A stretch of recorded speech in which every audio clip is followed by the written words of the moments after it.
Good morning to all. Very warm welcome to the presentation on general characters and classifications of Platyhelminthes. Let us understand the introduction to Platyhelminthes. Phylum Platyhelminthes is belonging to the kingdom of Animalia. This phylum includes 30,000 species. The organisms are also known as platforms. These are acoelomatic animals and they include the many free living and parasitic life forms. So members of this phylum ranges in the size from single-celled organisms to around 2 to 3 feet in long. So let us understand what are the unique characteristics and general characteristics of Platyhelminthes. So the Platyhelminthes have the following important characteristics are there. They are triploplastic, acoelomatic and bilaterally symmetrical body. So what is mean by triploplastic animal? It having a body derived from three embryonic cell layers. One is ectoderm, second one is mesoderm, and third one is endoderm, as in all multicellular animals except sponges and coelenterates. So then let us we understand to differentiate between coelomatic animals and acoelomatic animals. So what is mean by coelomatic animals? Coelomates are organisms with a fluid filled body cavity between the gut wall and the outer body wall. Then an acoelomatic animal, this is also an organism that does not contain fluid filled body cavity in their bodies. They may be a free living or parasitic animals. Their body has a soft covering with or without cilia. Their body also is dorso-ventrally flattened in structures without any segments, and its upper like a leaf-like structures. In some of the flatworms and some of the smaller molluscan species move along with the bottom with the help of this ciliary activity. And the same phenomena, the flatworms, although on their ventral bottom surfaces, the dense coat of cilia extends from their head to tail. So the presence of this cilia, it have ability to move from one place to another place. So the direction of the ciliary beat is a tiltward, causing the animal to glide slowly down forward. Then this slide shows the planarian structures of phylum Platyhelminthes. It contains some of the body parts such as yolk gland, sperm duct, ovary, eye spot, auricles, muscular pharynx, nerve cords, gut, ectoderm, mesoderm, endoderm, cilia, testes, oviduct, and copulatory sac. So let us understand bilaterally symmetrical nature of phylum Platyhelminthes. So in Platyhelminthes, the phylum it belongs to the category of bilaterally symmetrical body. So why we call the animal it belongs to the category of bilaterally symmetrical body? It means symmetry in which similar anatomical parts are arranged on opposite sides of the median axis, so that only one plan can divide the individuals into essentially identical halves. Then also they are devoid of the anus and the circulatory system, but have a mouth. And also they respire by simple diffusions through the body surfaces. It belongs to organ level of organization. They do not have a digestive tract. Then the base between the body wall and the organ is filled with the connective tissues, which means the parenchyma cells, which helps in transporting the food material. Then they are a hermaphrodite. Why we call this animal is belonging to the hermaphrodite? Because in their body, having the both male and female organs are present in the same body. They reproduce sexually by the fission of the gametes and asexually by the regenerations by the fission and regenerations. Totally, the fertilization is internal. The life cycle is complicated with one or more larval stages. They possess the quality of regenerations in their life histories. Then the presence of the flame cells help in excretion and osmorelation process. Then the system of nervous system comprises the brain and two longitudinal nerve cords arranged in ladder-like fashions. So some of the unique characteristics of the Platyhelminthes are, this following five are a very important unique characteristics of Platyhelminthes. Some of the characteristics that distinguish the organisms belonging to the phylum Platyhelminthes from others are the presence of the flame cells, radar-like nervous system, presence of the parenchyma in their body cavity, and self-fertilizations. Then let us understand the classifications of the Platyhelminthes. In this classification of Platyhelminthes are categorized in three classifications. One is Turbellaria, Timatoda, and final one is Cystoda. So let us see the Turbellaria. So what are the unique characteristics of this Turbellaria? Why this classifications is prime in the part of this phylum Platyhelminthes? These are free-living organisms found mostly in freshwater body. The body is dorsoventrally flattened in structures. Hooks and suckers are not present in their body. So the very good examples of these classifications is Planaria and Odopena. Then some of these unique characteristics of the turbellarians in phylum Platyhelminthes, the body is leaf-like structures and covered by the delicate or partly or fully ciliated epidermal structures. The alimentary canal is usually present and the mouth is often is ventral. The life history is totally simple. The turbellarians are mostly free-living organisms. Then let us understand the second classifications of phylum Platyhelminthes is Trematoda. So these are the most parasitic forms. Hooks and suckers are usually present.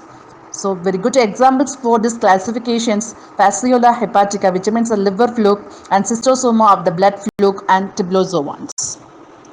So some of the unique characteristics of the Trematodas in the phylum of Platyhelminthes in the second classifications, the body is also leaf-like structures and covered by the thick lining teguments, so there is no epidermal structures in their body. So the alimentary canal is a present and a mouth is present in anterior side of this animal. Totally, the life history often includes the larval forms. The trematodes are parasitic platforms. They are commonly called as flukes. Usually, this animal also the hermaphrodite or unisexual characteristics. So, final one is Cystoda classifications. These are also exclusively parasitic forms. They have a hooks and suckers in their body. So, very good examples for the Cystoda classifications in the final part of this phylum Platyhelminthes is a Taenia species and Convolutida. So, fifth, organisms belonging to this species causes a severe diseases such as schistosomiasis or snail fevers because it is the one of the most dangerous diseases in tropical countries. Then final one is tinnitus is another one kind of this diseases caused by this tapeworm. So some of the unique characteristics of this spinal part of this classification cystoda, the body is also the ribbon-like structures and covered by the thick living teguments. There is no epidermal structures, the alimentary canal and mouth doors are absent. Totally, the life history include the larval stages, the cestodes or intestinal parasites, they are commonly called as tapeworms. They have a suckers and hooks for attachments in their body. So each and every segments of their body is having the hermaphrodite in it. So it's a very good examples for this Cystoda classifications. Taenia sativa, which means a beef tapeworm, and Taenia solium, which means a pork tapeworm, and final one is Echinococcus granulosus, is the smallest tapeworm. Then I am going to present a topic on introduction to Ashelminthes. The Ashelminthes, also known as Alatyhelminthes, are nematodes, and they are an absolute phylum of pseudocoelomatic animals and other similar creatures that have been elevated to their phyla after being closely affiliated with the Platyhelminthes. Yes, the term Ashelminth is currently mostly used as a colloquial word for any of the roughly 10 diverse invertebrate phyla that used to be classified as Ashelminthes. It belongs to the polyphyletic category. So let us understand the general characteristics of phylum Ashelminthes. The phylum Ashelminthes, a name referring to an obsolete phylum of worm-like invertebrates, mostly of microscopic size in nature. So these animals were first classified together because they all appeared to have a unique shot of the body cavity termed a pseudocole, and that is develops differentially than other animal body cavities. However, it has become evident that this species do not have a tight evolutionary trees and each group has been assigned to its phylum. Rotifers, on the other hand, appears to be closely related to acanthocephalans, and the two toxa, it's a very important one that may eventually be lumped together in the same phyla. This So this slides contains the particulars of the classification of the Ashelminthes. Previously, phylum Ashelminthes included 7 classes of animals. So one is Nematoda, Rotifera, Acanthocephal, and Ketonacta, Hastrotricha, Kainorhyncha, Nematomorpha, and final one is Gnathostomulida. So these slides of the superphylum of Ashelminthes.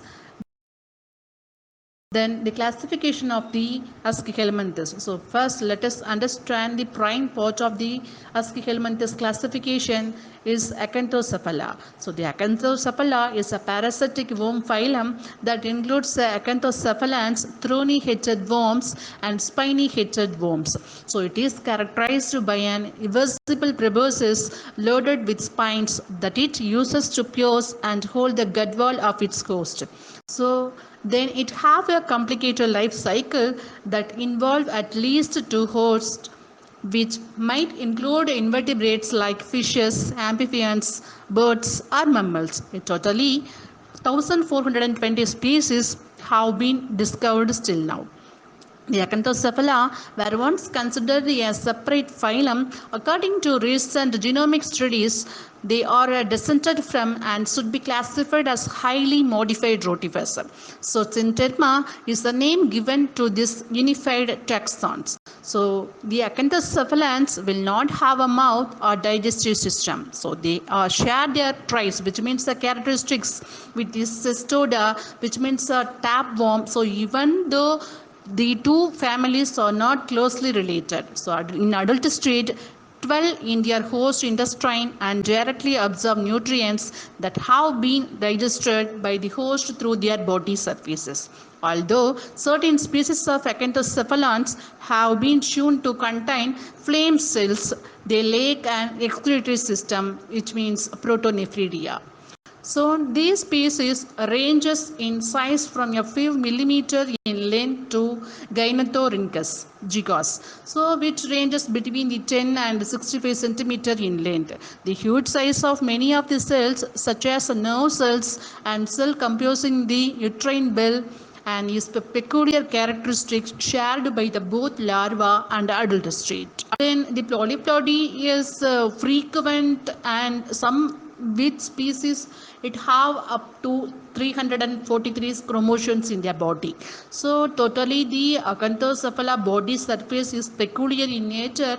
Externally the epidermis is covered by the thin teguments, so which is made up of the syncytium with no cell walls. So the second classification is Ketonacta. So the Ketonacta or the phylum of predatory marine worms that make up a significant portion of planktons all around the world. So about 20% of the Ketonacta species are benthic. Its meaning they may adhere to algae and rocks and are sometimes referred to as the arrowworms. So they may be found in many types of marine habitats from shallow tidal pools and surface tropical seas to sea, deep sea and polar areas. So although the majority of ketonacs so are translucent and torpedo shaped, and certain kind of the animals it is present in under the deep sea species or orange. So they are available in a size ranging from the 2 to 120 centimeters. All species are hermaphrodite in nature. It meaning we are all well known that what is the hermaphrodite. So in animal body it have the contain the both eggs and sperms in their bodies. So the kitten eggs or epidermis layer clear and translucent shaped animals. So there is a distinct head, trunk and tail on the body. So on either side of its head there are a 4 to 14 hooked gripping spines surrounding a hollow vestibule enclosing the mouth. So when the animal is swimming, so the spine is covered by flexible hood that arises from the neck area. So the ketonics are carnivores that feed on the planktonic organisms. Some species have been described as omnivores eating algae and tetrads. So each animal has a pair of testes in the tail and pair of ovaries in the main body cavity posterior area. So some of the immature sperms are discharged from the testes and mature inside the tail cavity before the swimming via small channels to seminal vessels and being bonded into spermatophore. So after the seminal vesicles fractures, so each and every individual deposit spermatophore on the neck of its mate during mating. So the sperm depart the spermatophore quickly and travel along the animal's midline until they reach a pair of tiny pores directly in front of the tail. So let us see the third classification, Cyclospora. It is a symbiont. Is the name of genus of commensal aquatic animals living connected to the mouthparts of cold water lobsters and is smaller than 0.5 millimeter in broad. So they have a sac-like bodies and three distinct forms at various stage of their two-stage life cycle. And it has a complicated reproductive cycle that developed to generate as many children as possible that can survive and find a new host when the lobster on which they dwell loses its shell. So they and also they strained out so many from other creatures that they were given their phylum Cyclophora. So they immediately after their discoveries in 1995 period. So since the Loricifera in 1983, this is the first new phyla of the multicellularity to be found. So symbiont reproduce both asexually and sexually. So the asexual people are the most numerous. Sexual folks do not consume a food. So they reproduce duplicates of themselves during the fall, where a new person grows within the parent body, one offspring at a time. So totally, the new progeny attach themselves to an accessible area on the lobster, begin feeding and eventually begin reproducing. So totally, this asexual animal begin to produce male in the early winter season. The fourth classification is the gastrotricha. The gastrotricha, often known as hairy bellies or hairy packs. So these are the group of tiny worm-like pseudocoelomatic animals that are found in both freshwater bodies and marine water environment. So they are mostly benthic, living in the peripaton layer of the microscopic creatures, and they are found on the sea floor. So and in the bed of other bodies of the water, the majority of the species reside on the between the sediment particles or on other submerged surfaces. So, however, a few species are terrestrial, living on the land in the water film around the soil grains. So the gastrotrichs are divided into two categories. One is the Macrodacida, so which are a marine and ketonotida. So some of the which are the marine and some are freshwater bodies. So nearly 800 species of the gastrotrichs have been still now described. So then the gastrotricha have a simple body plan with a head region, brain and sensory organs, and trunk with a simple gut and reproductive organs. So they contain sticky glands that allow them to stick to the substrate and cilia that allow them to move around.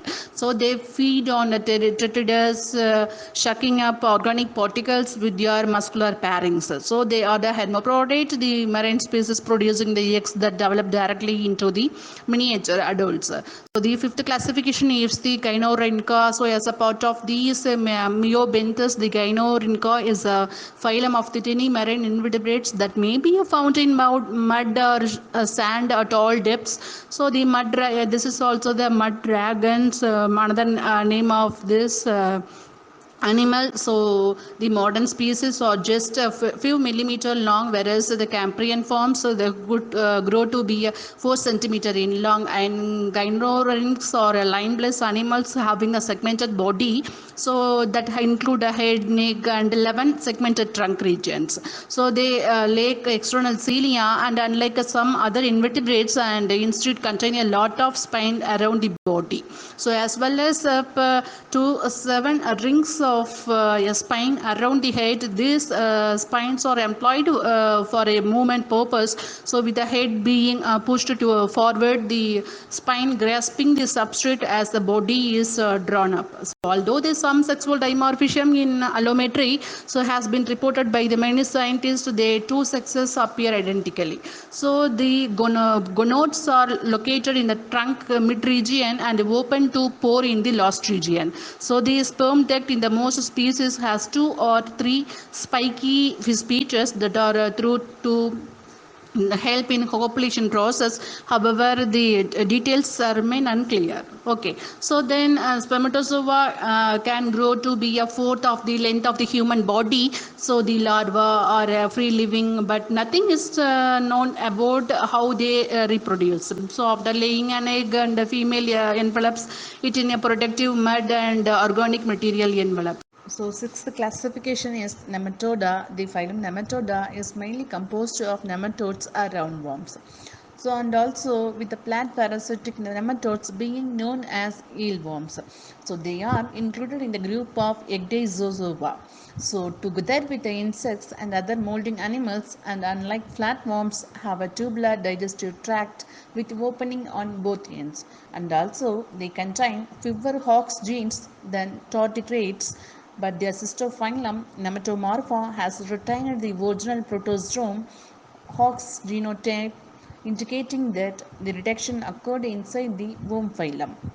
So the nematodes are worms that are very small and thin, and typically about 5 to 100 micrometer thick and 0.1 to 2.5 millimeter in length. So smallest nematode are microscopic in nature, but free living species may grow up to 5 centimeter in length, and while parasitic species can grow up to 1 millimeter in length. So totally 270 ridges, rings and bristles and other distinctive structures are frequently found on the body of the animal.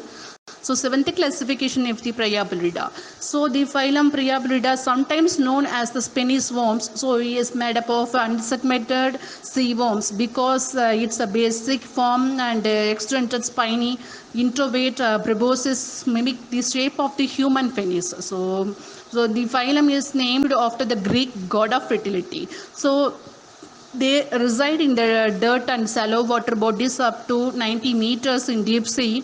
So some of the species are generally resistant to hydrogen sulfide and nausea. So some regions they can be fairly abundant. So there have been reports as of many as 85 adult Priapulus cottatus per square meter in an Alaskan bay.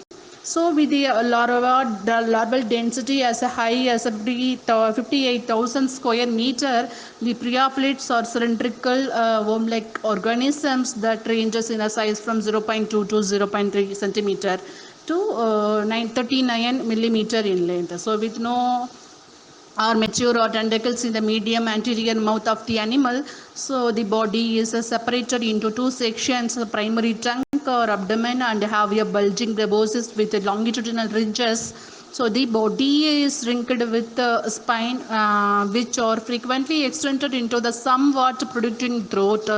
So totally the tails or a pair of the caudal appendages may be present in some of the animals. So the animal's body containing the chitinous cuticle that is shed as it develops. The final one is the rotifers. The rotifers also known as wheel animals or wheel animalcules.